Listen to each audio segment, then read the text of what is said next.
So Ames, this outdoor area, I'm loving it, but you know what? I think it's a bit underused. The only things that are living here at the moment are spiders and birds. I know what you mean. I think it has a lot of potential. We can do a lot with it. What are you thinking paint-wise? Well, I'd like to get into some greys. I think greys are on trend at the moment, and we've got some different surfaces. Weatherboard's a lighter grey. The render over there is going to really lend itself to a deeper grey. And hey, this balustrading and post, we're going to do in a black, sort of like a dark colour. Nice. It will fit perfect. This is what I got styling-wise.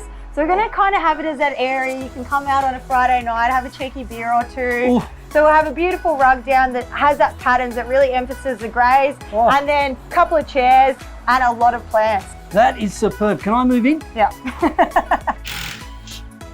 The first part of this reno for this outdoor area is to deal with the old roofing sheets. They're tired and they need replacing.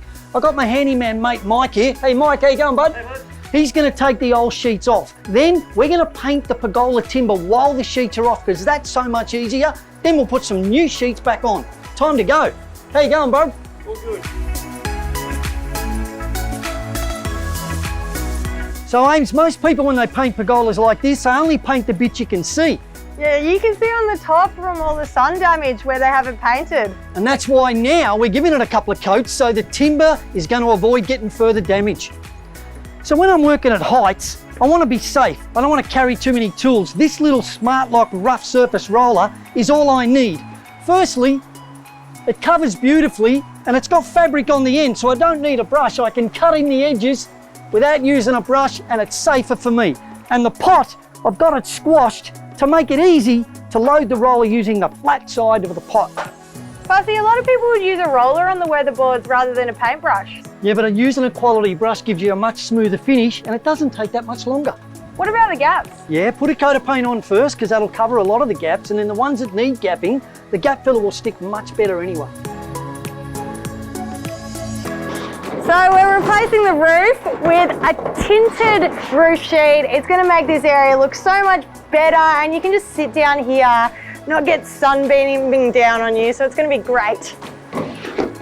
So when you tackle rough surfaces like this render, you want some specialty products. I want a brush that's super tough and doesn't fall apart.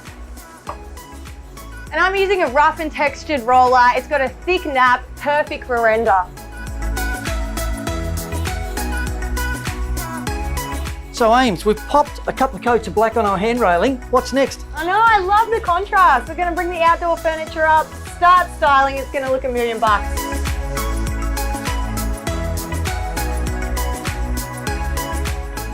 Hey Ames, this outdoor area, I knew it had some potential, but my goodness, the new roof, fabulous.